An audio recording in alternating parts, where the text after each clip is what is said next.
I got to tell you, when you look around this room, it is just so amazing to be just in your presence. We've got some incredible pioneers, some trailblazers, thank you, and we've got some future trailblazers as well, some of the young folks that are here. Because it's our responsibility to instill upon the young folks, they have to do this next. And they have to be the ones that take that next step. So it's really wonderful to honor the honorees tonight and hopefully be an inspiration for those folks.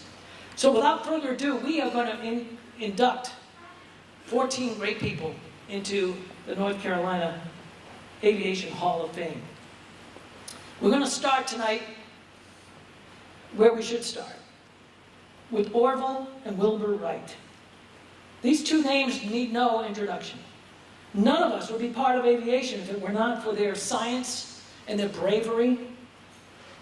Presented tonight by American Airlines Captain Joe Baker.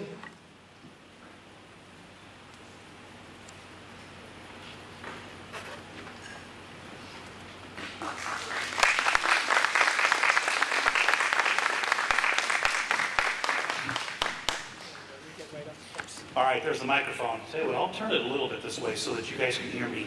I don't know if it's any better, but it should be louder.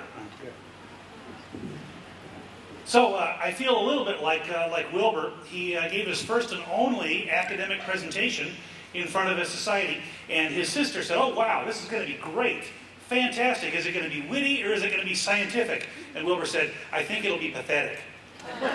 So that's kind of how I feel in front of you. It's a great honor to be here in front of you for this distinguished event. My current career is shepherding people around, but previous I was an academic. So I spent 300 pages in a thesis talking about why the Europeans did not invent the airplane.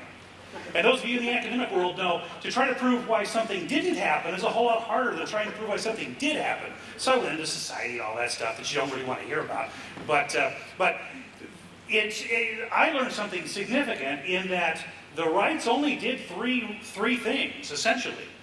Almost everything about the airplane was invented before the Wrights got there. Did you know that?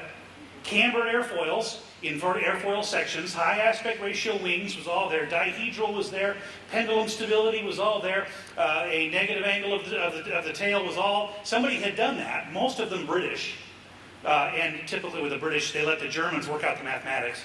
The British would come up with a theory, and then the Germans say, I know how that works. And the British say, ooh, okay. So that's basically how that happened. The Wrights did three things. And I'm going to talk about that, and then just a little bit about some myths about the Wright brothers that are still floating out around there.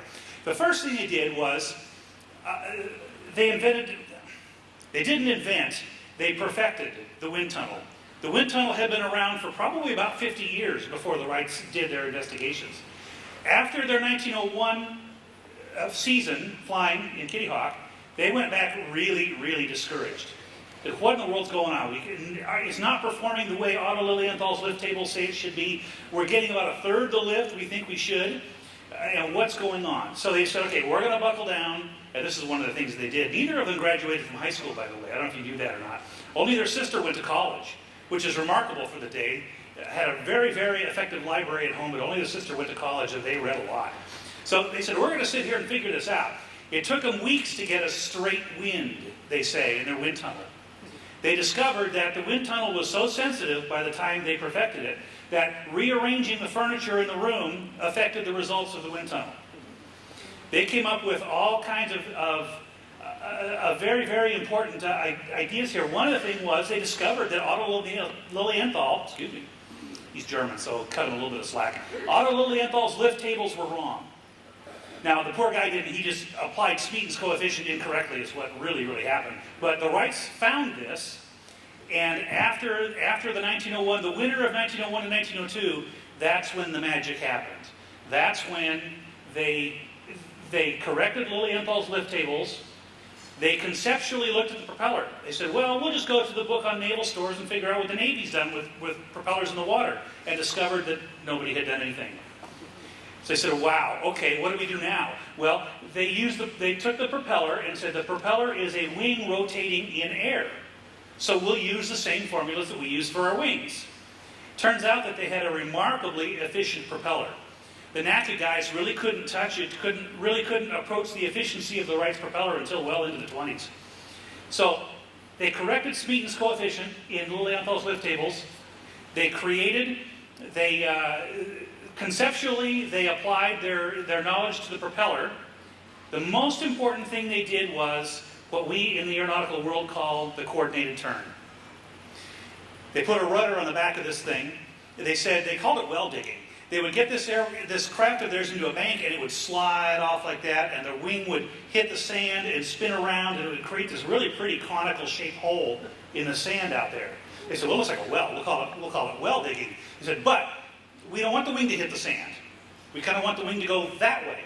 So they realized that if you twist the wings, which by the way was an idea that one of them came up with while he was twisting a little cardboard box in his bicycle shop, his inner tube box.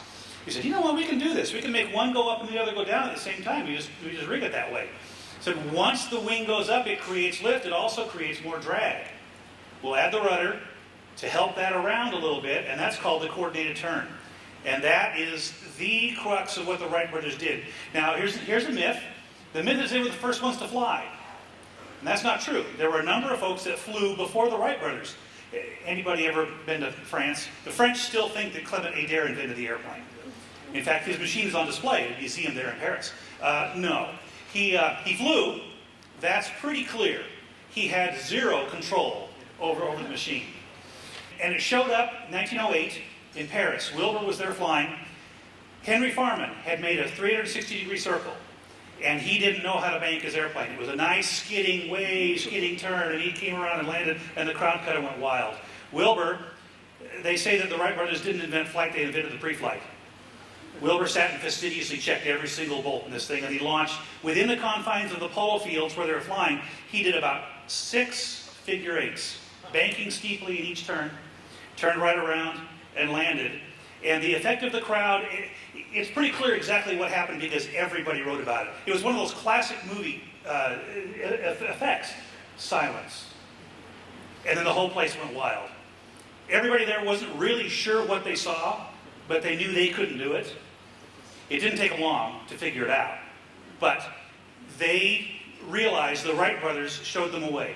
So, with that, I am pleased to induct we got 2 of these, Orville and Wilbur Wright, into the North Carolina Aviation Hall of Fame. So, thank you very much.